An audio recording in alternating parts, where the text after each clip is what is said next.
ఈరోజు మన visionary leader మన ముఖ్యమంత్రి గారు ఈరోజు తొలి సంతకాలు చేశారు. చాలా సంతోషంగా ఉంది. ఎందుకంటే ఆంధ్రప్రదేశ్కి మంచి రోజులు వచ్చాయని చెప్పాలి. ఎందుకంటే జగన్మోహన్ రెడ్డి గారు ఒక్క ఛాన్స్ అని చెప్పి నేను డిఎస్ఏ మెగా డిఎస్ఏ అని చెప్పారు. ఈ 5 సంవత్సరాలు నిజంగా తల్లిదండ్రులు ఎంతో ఇబ్బందులు పడి పిల్లలకి డిఏడ్ చేయించి దాంతోపాటు వాళ్ళ కోచింగ్లు ఇప్పించి లక్షల డబ్బులు. ఎందుకంటే ఏదో జగన్మోహన్ రెడ్డి గారు వచ్చేస్తే జాబ్ వస్తే జగన్ వస్తుందని చెప్పి 5 సంవత్సరాలుగా ప్రజలను మోసం చేసిన జగన్మోహన్ రెడ్డి గారు చూసాం. కానీ మా విజనరీ లీడర్ చంద్రబాబు నాయుడు గారు ఆంధ్రప్రదేశ్ని స్వర్ణాంధ్రప్రదేశ్గా మార్చాలి, పిల్లలకు ఉద్యోగ అవకాశాలు ఇవ్వాలని చెప్పి ఏదైతే మేము ఎన్నికల ప్రచారంలో మేము డిఎస్సి తొలి సంతకం అన్నారో నిరూపించుకున్న భారతదేశంలో మొదటి ముఖ్యమంత్రి ఎవరంటే చంద్రబాబు నాయుడు గారు అనే చెప్పాలి.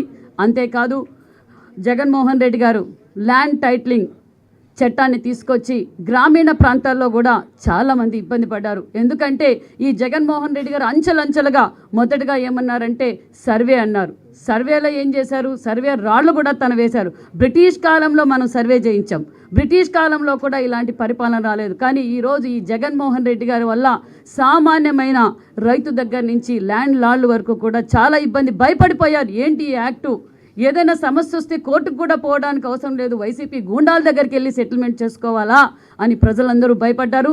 ఆ భూ చట్టాన్ని కూడా మా చంద్రబాబు నాయుడు గారు రద్దు చేశారు. 2వ సంతకం అదేవిధంగా పెన్షన్ విధానం.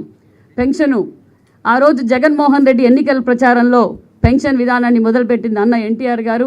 అదే స్ఫూర్తితో చంద్రబాబు నాయుడు గారు 1000 రూపాయలు ఉన్న పెన్షన్ 2000 రూపాయలు చేశారు. కానీ ఈ జగన్మోహన్ రెడ్డి 2019లో నేను 3000 పెన్షన్ ఇస్తానని చెప్పి ప్రజలకు చెప్పి ఓటేయించుకొని మోసం చేసి అంచెలంచెలుగా ఈరోజు మనమందరం చూసాం. కానీ మా విజనరీ లీడర్ చంద్రబాబు నాయుడు గారు మన ముఖ్యమంత్రి గారు ఈరోజు 4000 రూపాయల పెన్షన్ కూడా మనం ఇవ్వబోతున్నాం. మన సంతకాన్ని కూడా ఈరోజు 3వ సంతకం కూడా పెట్టారు. చాలా సంతోషం. అంతేకాదు అన్నా క్యాంటీన్లు, అన్నమో బ్రహ్మ అని చెప్పి ఈరోజు రాష్ట్రం అంతా విలవిల్లాడిపోతుంది.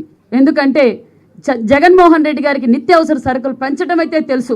ఒక పక్క కరెంటు బిల్లులు పెంచారు, ఒక పక్క బస్ ఛార్జీలు పెంచారు, నిత్యావసర సరుకులు పెంచారు, ఉపాధి లేదు, సంపద లేదు. కానీ జగన్మోహన్ రెడ్డి గారు అన్నా క్యాంటీన్ పెట్టేకి మాత్రం చాతగాని జగన్మోహన్ రెడ్డి గారు చూసాం మనం 5 సంవత్సరాల నుంచి.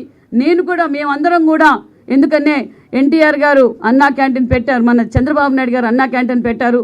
పేదలకు గుప్పటి అన్నం పెట్టాలనే స్ఫూర్తితో తెలుగుదేశం పార్టీ నాయకులు రాష్ట్రంలో అక్కడక్కడ అన్నా క్యాంటీన్లు పెడితే అది కూడా పెట్టకూడదు అని చెప్పి గొడవలు చేసి మమ్మల్ని అందరినీ ఇబ్బంది పెట్టారు. కానీ లేదు, ఇది తెలుగుదేశం పార్టీ అన్న ఎన్టీఆర్ గారి పేరు మీద నడుపుతున్న అన్నా క్యాంటీన్లను కూడా మేము కూడా అలాగే నడిపాం. రామానాయుడు గారు గత 5 సంవత్సరాలుగా నడిపారు, నేను 2 సంవత్సరాలుగా అన్నా క్యాంటీన్ నడిపాం. అంటే పేద ప్రజల పార్టీ తెలుగుదేశం పార్టీ. మళ్ళీ మేము కూడా అన్నా క్యాంటీన్ సెంటర్లు అన్నీ కూడా ఓపెన్ చేయబోతున్నాం. నిజంగా చాలా సంతోషం. ఎందుకంటే నియోజకవర్గం హెడ్ క్వార్టర్స్లో చాలామంది పేద రైతులు హాస్పిటల్కి కావచ్చు, గవర్నమెంట్ రెవెన్యూ కావచ్చు, పోలీస్ డిపార్ట్మెంట్ ద్వారా నియోజకవర్గం హెడ్ క్వార్టర్స్లో వచ్చినప్పుడు గుప్పటి అన్నం తినిపోవడం నిజంగా మాకు చాలా ఆనందంగా ఉంది.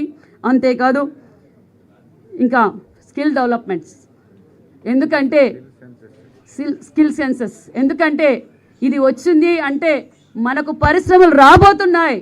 ఎందుకంటే పిల్లలకి ఇప్పటి నుంచే మనం ఉపాధి చూపించే వాళ్ళ స్కిల్స్ బయటికి తీసుకొస్తే మనకి ఇంకా పరిశ్రమలు వస్తాయి.